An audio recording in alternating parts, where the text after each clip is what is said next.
it going, everybody? It's Dave. Welcome back to Talking Wolves for one of the biggest match previews I think we've ever done on this channel, as Wolves are preparing to go to Wembley in the FA Cup semi-final up against Watford. Well, how can we start this off?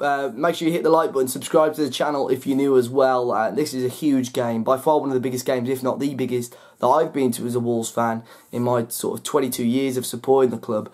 But yeah, massive game, and there is very little between Watford and Wolves. But we'll look back over the last week of fixtures. Of course, Wolves taking on Burnley and Manchester United. And I said in the Manchester United review, it was crucial that we didn't go into this game against Watford on the back of 2 defeats. And luckily, we didn't, with a fantastic victory over Manchester United on Tuesday evening. We did lose out to Burnley though. It wasn't the greatest of performances, but we still looked comfortable in spells, so that always bodes well. But for us to go back to Molineux and beat Manchester United fairly comfortably, to be honest. I know their fans think quite different, but I believe it was quite a comfortable victory.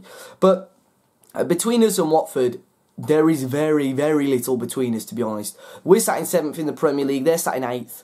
1 point between us. We've been neck and neck throughout the majority of the season, to be honest, and you know, I've got some interesting stats about it. So of course, in the league, as I say, 1 point difference between the two clubs. One goal difference in the goal difference. We're +1, Watford are on 0, so only got 1 goal difference. It was just under 1 minute that separated the two teams at Molineux, if you remember. 2 goals for Watford in their 2-0 win came in just 58 seconds between each other. 1 yellow card is the difference. Watford have got 62 yellow cards to Wolves 61. The fouls as well. You know, Watford have committed 358 fouls. Wolves have only committed 353, but it's so close, the difference. And you know, will 1 goal be the difference between the two clubs? Because we're both very close at the moment. And you know, looking at it, we'll look at the head-to-head stats. Watford have won just 1 of the 7 FA Cup meetings between Wolves and Watford. But Watford have only lost 1 of their past 5 matches against Wolves in all competitions. Watford's biggest FA Cup defeat was actually to Wolves. 10-0 loss back in January 1912.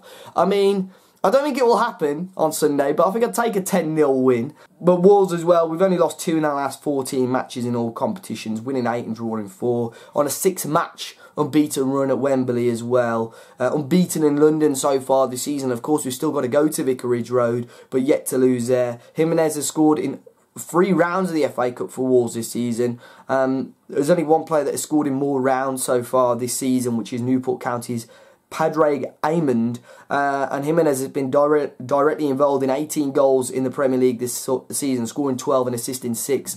Of course, Raul Jimenez, massive news that we've got to mention as well. The Mexican has signed on a permanent deal. That's going to be a huge boost. I had a feeling for some reason that this week was going to be a big week for us to announce the signing, because apparently it has been sort of signed, sealed, delivered for the last couple of weeks, and it's almost finding the perfect time. And half of me thought maybe they're going to do it after the game, you know, just to give us a massive boost after the game. But you know, I think it's quite clever that they've announced it now, give us that huge boost, give that big morale boost. You know, the pack is looking fantastic. Morale seems high at the moment. But looking at our opposition, Watford, they're looking incredibly good at the moment as well.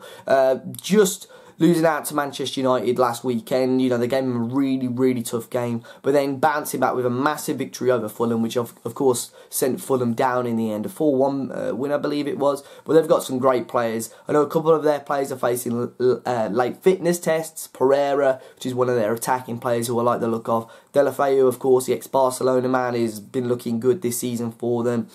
Decore in the middle is a great player. And of course, Troy Deeney, he's a West Midlands lad, Birmingham City fan, I believe. He's going to know what it's all about. Of course, he's going to know of fans, Wolves fans, that he knows personally, which he'd love to score against. But he's a good player, good captain for them. So I'm a little bit excited, a little bit nervous for this game, as you could probably tell. But we're looking over to Wolves now. Wolves, team-wise, we're looking at it. John Ruddy has been confirmed that he's going to be starting in goal by Nuno. Maybe see Patricio on the bench. If not, it'll be Will Norris, which will be massive for obviously Ruddy and Norris. I know Ruddy's already played at Wembley with Norwich. He won the playoffs there, so a huge feeling for him as well, and it's going to be massive. Someone asked me about this earlier on today, and I think I trust either of them in goal, to be honest, Patricio and Rudy. Of course, Rudy's made errors before. He had a really solid season last term, but he's made errors this season so far. The Shrewsbury game, he wasn't overly fantastic. Both games, to be honest, he made errors in. But, you know, against Bristol City, he did what he needed to do. In big games, he's done what he needed to do. And Manchester United have very little to do, to be honest. So I think either way, I'd trust either of the keepers in net. In terms of the rest of the team, I think, I was going to say the same as the United game. Definitely Jota and Jimenez up front. I think that picks himself. And so does the midfield three now. You know, Dendoncker, Moutinho and Neves. That picks itself. Those three were fantastic in the win. I think they're going to be crucial. And that's going to be a big difference. Because back when we played Watford at Molineux, we only played with the two central midfielders. And in my opinion, that's why they got the better of us. Because they had the big guys in the middle. Now we're going with three. We've got Dendoncker with a little bit of height and strength. It'll be interesting to see how that goes. Back three. Now, this is the interesting one. Does Romain Saiss, was he rested against United because, well, was he rested or was he dropped against United because Nuno prefers Ryan Bennett since his suspension? That'll be interesting because Romain Saiss has had big plaudits this month since he dropped into centre-back. So it'll be interesting to see which way Nuno leans to that. Let me know in the comment section down below what you think of that. Doherty, I think, picks himself at right-back. Left wing-back, Vinagre had a really good game against United as well. And I talked him up a lot in the United preview. Is he going to get the nod? Because he got pulled off fairly early against United. Does that mean Nuno wants to keep him fresh for this game? Or is he going to go with the tried, tested and experienced Johnny? Again, loads of decisions for Nuno to make. He's probably going to just pick our strongest team. And of course, John Ruddy in goal as well. Who knows? But it'll be very, very interesting to see. Before we move on, though, we've got some thoughts of some guys that we've done work with before over at the WD18 and Watford fan channel, and here are their thoughts. Hello everyone on Talking Wolves, my name is Jacob Coleshaw and I run WD18, the Watford fan channel, here to give you the Watford fan perspective ahead of Watford versus Wolves in the FA Cup semi-final this coming Sunday. An absolutely huge game for both clubs. Getting to the semi-final, the last time Watford did that was back in 2016 against Crystal Palace, where we were knocked out and lost 2-1 on the day. And I think that game is still fresh in the memory for a lot of Watford fans because we didn't turn up that day.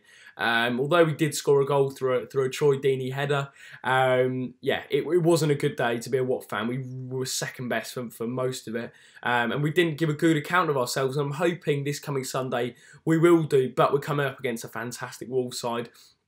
I'm apprehensive with the attacking threat you guys have, the likes of Jimenez, the likes of Jota.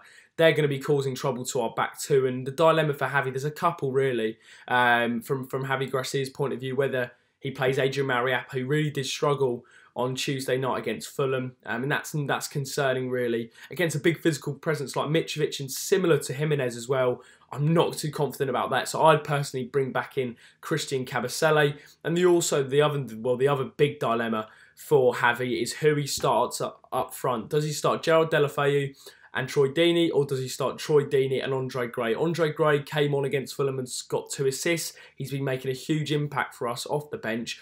Does he get the chance on Sunday? A huge game. It would be a big risk from Javi. I could see him continuing with Gray on the bench. Deulofeu, I think he just does seem to prefer him, but that's probably the one man you need to be looking out for on the substitute bench, and that's Andre Gray.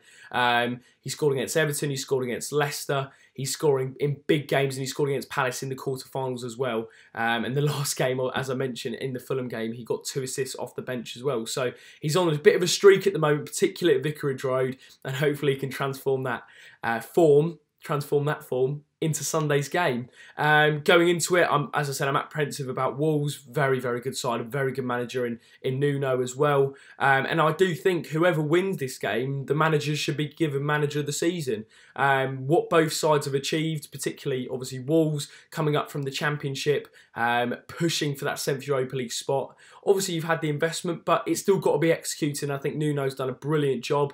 And from Javi's point of view, he's implemented his style of play over the summer, and he's hit the ground running. And I don't think many neutrals would have thought Watford would get to the semi-final of the FA Cup and push for Europa League. A lot of pundits had us down for relegation, and it's been a phenomenal season from a Watford fan's perspective. I do think this game will be one in the midfield, the battle between Capoue and Doucouré and Neves and Moutinho, but we'll have to wait and see. I'm going to go for a optimistic 2 on Watford. I think it could go all the way to penalties. If not, and I think definitely will go to extra time. I've just got a feeling it's going to be an even game, but hopefully we can get the better of you guys like we did back in October in the 2-0 win. We'll have to wait and see. Thanks for Dave for having me on. He's done a preview on our channel WD18, so make sure you do check that out and give us a subscribe, and hopefully we'll see you on Sunday after a Watford win. Thanks for having me on, guys. So big thanks to those guys for their thoughts. I'll make sure I leave a link to them in the description down below so you can check out their stuff. Of course, over on Twitter as well, I've asked for your score predictions.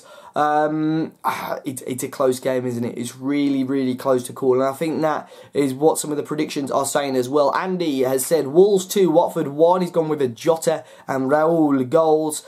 Jay Baines goes 2-0 Wolves, Raul and Diogo to score. Ethan has gone 2-0 or 3-1 with Raul with 2 goals. Rob goes 2-1 Wolves. Liam says he can't predict the score, but he's expecting Raul Jimenez to score the winner. Vamos. Sharma's gone 4-2 Wolves. Jota 2, Raul 1 and Neves with a screamer.